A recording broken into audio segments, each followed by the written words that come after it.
Everyone and welcome back to Gayatri classes. तो चलिए शुरू करते हैं आज का कॉन्सेप्ट। आज का कॉन्सेप्ट हमारा रहेगा बजट लाइन। तो देखिए, बजट लाइन समझने से पहले आप लोगों को बजट समझना जरूरी है। बजट क्या होता है? देखिए, आप लोग अपना ही एग्जांपल लेके चलिए। जैसे आप बच्चे हैं, अभी आप अनएम्प्लॉयड हैं, तो आपको कहाँ से इनकम मिलती है? आपको इनकम मिलती होगी जो आपकी फैमिली आपको पॉकेट मनी देती है।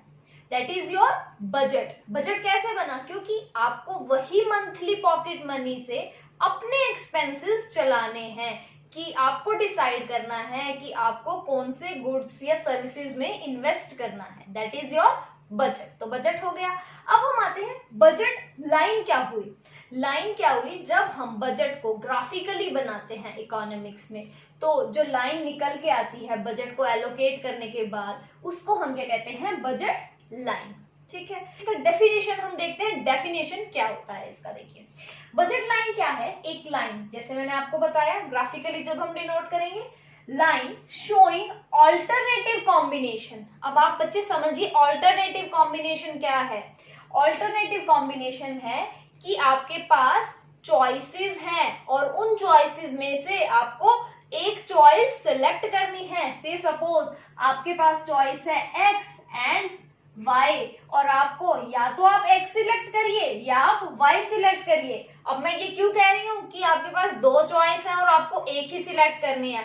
जो बच्चे फर्स्ट वीडियोस देख रहे होंगे पहली, तो उन्हें पता होगा कि ये क्यों है। बिकॉज सिंपल रीजन है, आप अभी भी समझ सकते हैं। सिंपल रीजन है क्योंकि हमारी इकोनॉमी में एक प्रॉब्लम है, दैट इज लिमिटेड रिसोर्स। हमारे पास लिमिटेड रिसोर्स है। हम किसी एक गुड में ही इन्वेस्ट कर सकते हैं। हमें किसी एक गुड में इन्वेस्ट करके दूसरे का लॉस या उसका सेक्रीफाइस करना पड़ता है दूसरे में इन्वेस्ट करने के लिए। So that is our problem economics. So it is a line showing alternative combination of purchasing, कि जब हम परचेज करेंगे ऑफ टू गुड। अब ये देखिए, टू गुड आपने हमेशा याद रखना है। बजट लाइन में हम कितने गुड्स की बात करेंगे? सिर्फ दो ही लेके चलेंगे हम, एक्स या y, या कोई भी आप गुड्स लेके चल सकते हैं, सिर्फ हम पर दो लेंगे। With the given level of income, जितनी आपके पास इनकम है उतना ही आप खर्च कर सकते हैं, ना तो उससे ज्यादा खर्च करेंगे। और सबसे आपने ध्यान की बात ये सुननी है, ज्यादा तो खर्च कर नहीं सकते कि इतने पैसे हैं, पर बजट लाइन की स्पेशलिटी क्या है कि जितने आपके पास पैसे हैं ना, 100 है तो आपको 100 के 100 ही खर्च करने हैं। अगर 100 से कम करोगे तो वो बजट लाइन नहीं होगी, वो होगा बजट सेट। क्या होगा? Budget set. और हमने बना लिया बजट लाइन। अगर मेरे पास से सपोज अभी एग्जांपल से हम समझते हैं। देखिए, एक कंज्यूमर है एक्स, आपकी तरह ही एक बच्चा है, ठीक है। उसको बजट मिला। बजट क्या था? उसकी पॉकेट मनी। उसको पॉकेट मनी मिली 72 रुपीज की, और वो बच्चे के पास दो चॉइस थी, या तो वो चॉकलेट खरीद लेता बाजार में जाके, या वो बिस्किट ले लेता।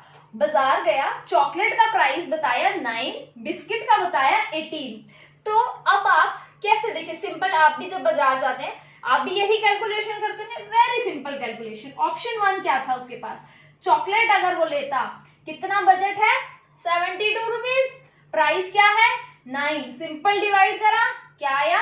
8। मतलब वो चॉकलेट की 8 यूनिट्स ही ले सकता है। और सेकंड ऑप्शन क्या था? बिस्किट। अगर वो बिस्किट लेता है तो 72 बजट, प्राइस ऑफ बिस्किट 18, मतलब 4 यूनिट्स ही वो बिस्किट्स की ले सकता है।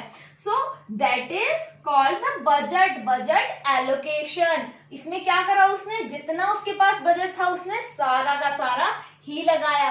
तो हमेशा ये चीज याद रखना। देखो, बजट की ना 3 चीजें होती हैं। एक होती है बजट लाइन, दूसरी होती है बजट कांस्टेंट, और तीसरी चीज होती है बजट सेट।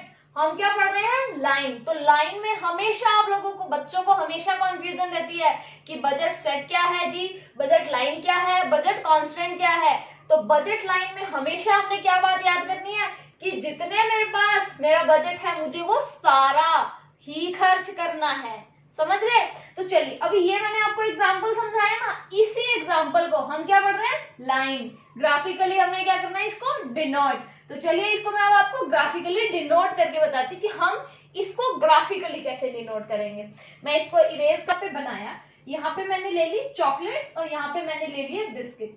अब चॉकलेट में मैंने देखिए 8 यूनिट ही ली है क्योंकि मेरे को 8 यूनिट तक ही चाहिए था, तो मैंने इसको 8 यूनिट तक ही ड्रॉ करा। आप भी सिमिलर कोई भी एग्जांपल ले सकते हैं और उतनी ही यूनिट्स ड्रॉ कर सकते हैं। सेम मैंने बिस्किट का करा, मुझे 4 यूनिट्स तक ही चाहिए था, मैंने 4 यूनिट तक ड्रॉ करा। अब बजट की डेफिनेशन पे आइए। मैंने क्या कहा था, ऑल्टरनेटिव कॉम्बिनेशन। तो alternative combination of the two goods with the given level of income. तो देखिए यहाँ पे मैंने क्या बना दिए, दो ऑप्शन, क्या तो वो 4 पे इन्वेस्ट करेगा या वो 8 पे इन्वेस्ट करेगा। इसका क्या मतलब है कि 0 इन्वेस्ट करे बिस्किट में और 8 ले ले, ये देखिए 8 तक आ रहा है ना, 8 चॉकलेट की ले ले, या फिर चॉकलेट में 0 इन्वेस्ट करे और बिस्किट की ले ले 4। तो ये सारे पॉइंट्स क्या हैं, ये लाइन क्या इंडिकेट करेगी, ये लाइन इंडिकेट करेगी optimally combination of two goods. मतलब इस लाइन पे मेरे 72 के 72 भी खर्च हो रहे हैं, main condition tick of the budget line, और दूसरी कॉम्बिनेशन भी है टू गुड्स के, सो that is my budget line. अब से सपोज कोई भी कॉम्बिनेशन आए इनसाइड दिस बजट लाइन, से सपोज यहाँ पे एक कॉम्बिनेशन आ जाता है ई, और मैं इनको नाम दे देती हूँ ए एंड बी, ठीक है, इनको नेमिंग भी करनी जरूरी है, नेमिंग भी कर दी। अगर इसके बीच में एक पॉइंट आता है, ये पॉइंट क्या है, ऑप्टिमल है, ठीक है, सॉरी ये पॉइंट क्या है, जो इसके इनसाइड पॉइंट आता है, ई आ गया। तो ये ई पॉइंट क्या है, ई पॉइंट हमारा फिजिबल तो है पॉइंट, हम ये पॉइंट अटेन कर सकते हैं, बट ये हमारा ऑप्टिमल पॉइंट नहीं है, बिकॉज अगर हम इसके इनसाइड अगर आ जाएंगे तो मतलब है कि हम अपने पूरे 72 के 72 रुपीज खर्च नहीं कर रहे, तो that is not our budget line. ये क्वेश्चन आ जाता है पेपर में, अगर कोई point inside the budget line है तो वो क्या होगा हमारा, नहीं, वो हमारा बजट लाइन नहीं होगा। और आप इसमें अब एक और चीज भी समझिए, देखिए अगर यहां से लेके इस पूरे, अगर मैं इसको शेड कर दूं रीजन को, ये सारे जितने भी पॉइंट्स आएंगे ये सारे मेरे बजट के क्या होंगे, इनको मैं क्या कहूंगी, बजट सेट। बजट सेट क्यों कहूंगी, क्योंकि ये सारे डिफरेंट कॉम्बिनेशन है। यहाँ पे मैं या तो पूरे 72 रुपीज खर्च कर रही हूँ या फिर 72 से कम भी खर्च कर सकती हूँ, क्योंकि अगर मैं इनसाइड आ जाऊंगी।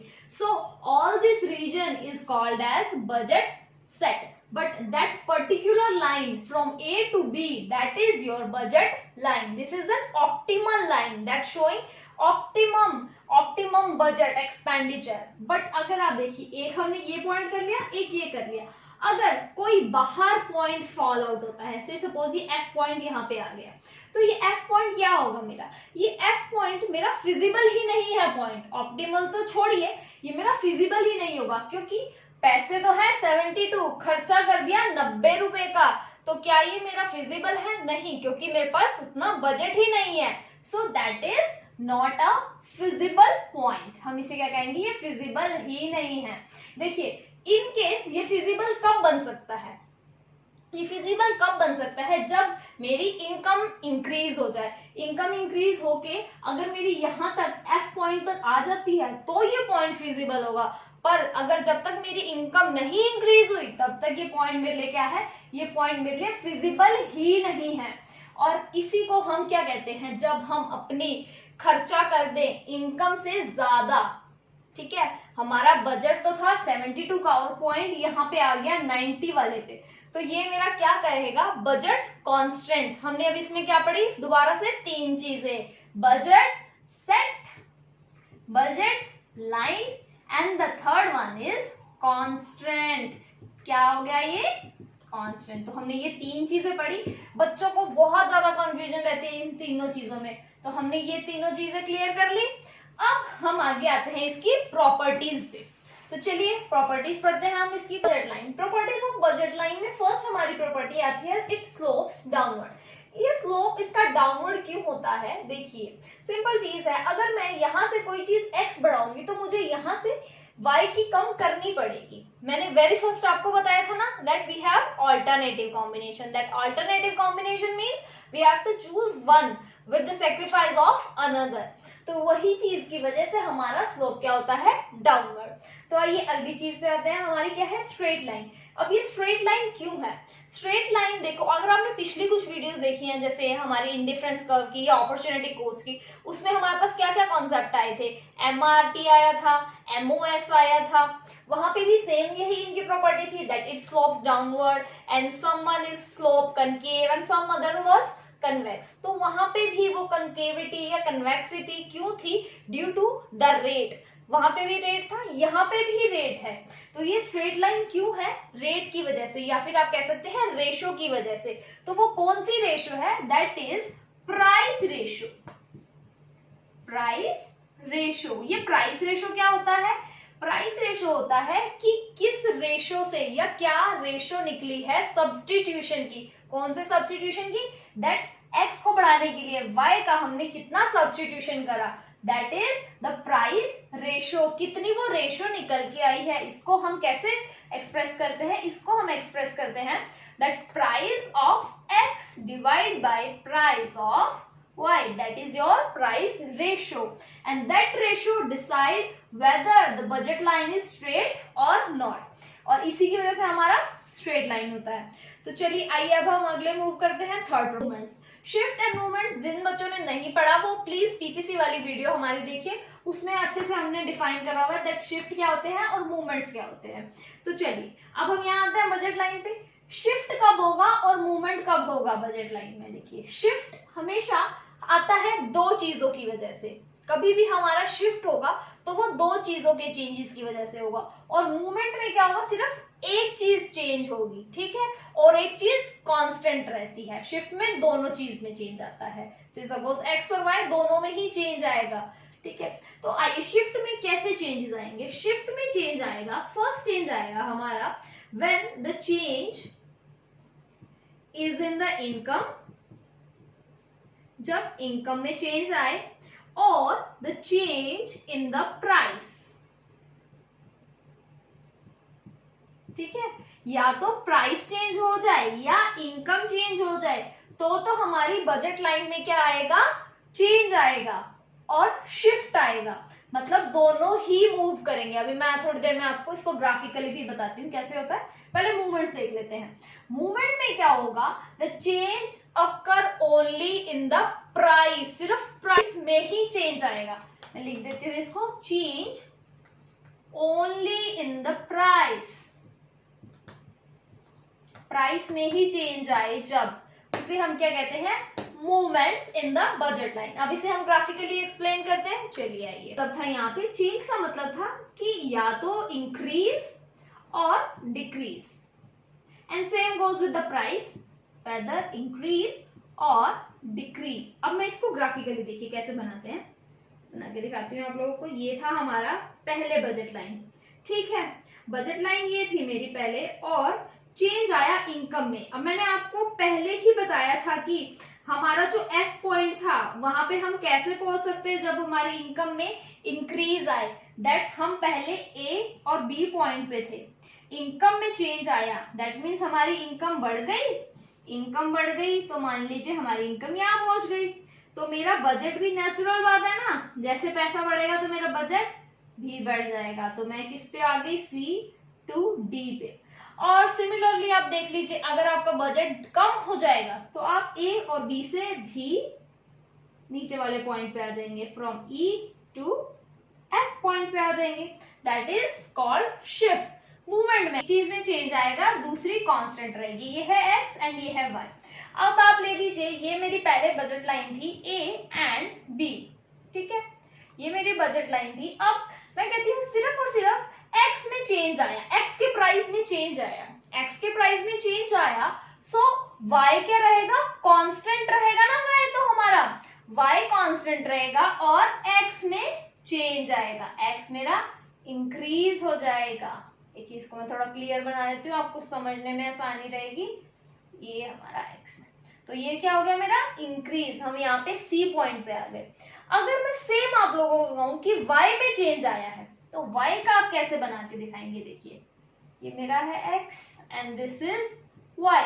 ये हमारा इनिशियली हम है एक पॉइंट पे, ठीक है, इनिशियली है हम इस पॉइंट पे और y में चेंज आया। अब x क्या रहेगा, कांस्टेंट इसी जगह पे, बट y में चेंज आया ना, तो ये y ऐसे बढ़ जाएगा मेरा फ्रॉम c, ये y में इंक्रीज हुआ। सो that is your shift and movement. अब आपका सिर्फ एक छोटा सा चीज रह गया, अगर आपसे ऐसे तो पूछा नहीं जाता बट फिर भी आप, तो चलिए अब हम लास्ट कॉन्सेप्ट पे आते हैं अपने वीडियो के। तो हम इसको मैथमेटिकली कैसे एक्सप्रेस करते हैं, पहले हम देखते हैं बजट सेट को। देखिए मैंने ये लिख दिया y और यहाँ मैंने इक्वेशन लिख दिया। अब आप सोच रहे होंगे y क्या लिख दिया, y का मतलब हमारे इकोनॉमिक्स में क्या होता है, y स्टैंड्स फॉर इनकम। आप ये हमेशा याद रखिएगा फॉर लॉन्ग टाइम, अगर आप लोगों को आगे इकोनॉमिक्स पढ़ना हो हायर लेवल का, तो y always stands for income. ये मैंने इक्वेशन लिख दी। इस इक्वेशन का क्या मतलब है कि बजट सेट में इनकम जो हमारे कंज्यूमर की है वो या तो 20 पूरे खर्च करेगा या फिर वो 20 से कम भी खर्च कर सकता है, ये उसका चॉइस है। उसके पास डिफरेंट बंडल्स निकल के आते हैं, उसमें से वो कोई भी चॉइस कर सकता है। अगर उसके पास से सपोज 50 रुपीज है तो वो जरूरी नहीं है कि पूरे 50 खर्च करेगा, वो 50 से कम भी खर्च करेगा। कैसे खर्च करेगा, जैसे मैंने अभी ग्राफ बनाया था ना, वहां पे जो डिफरेंट बंडल्स थे, जो सेट्स थे आए थे बन के, उसमें से इसके पास क्या होती है, चॉइस होती है कि वो कोई भी चॉइस सिलेक्ट कर सकता है, but that choice may be 50 और लेस देन 50। आगे बढ़ते हैं, देखिए बजट लाइन पे आते हैं। बजट लाइन का मैंने आप लोगों को पहले बताया था that y is equals to p of x into quantity of x plus price of y and quantity of y, कि हमेशा बजट लाइन में वो पूरी अपनी इनकम स्पेंड करेगा। एंड थर्ड इक्वेशन पे आते हैं बजट कांस्टेंट। बजट कांस्टेंट क्या बताया था, उसके पास इनकम, अब यहाँ पे आप देखिए इनकम क्या है उसकी, कम है। जब उसकी इनकम कम पड़ जाए और उसके पास खर्चा price of x and price of y ज्यादा हो और इनकम कम हो, that is constant, that is budget constant. यहीं पे आप लोगों का आज ये वीडियो खत्म होता है, तो मिलते हैं आपसे फिर अगली वीडियोस में। अगर आप लोगों को ये वीडियोस अच्छी लगी हो तो प्लीज लाइक कर दीजिएगा और सब्सक्राइब करिएगा, और आगे फिर मिलते हैं और बाकी वीडियोस में। चलिए।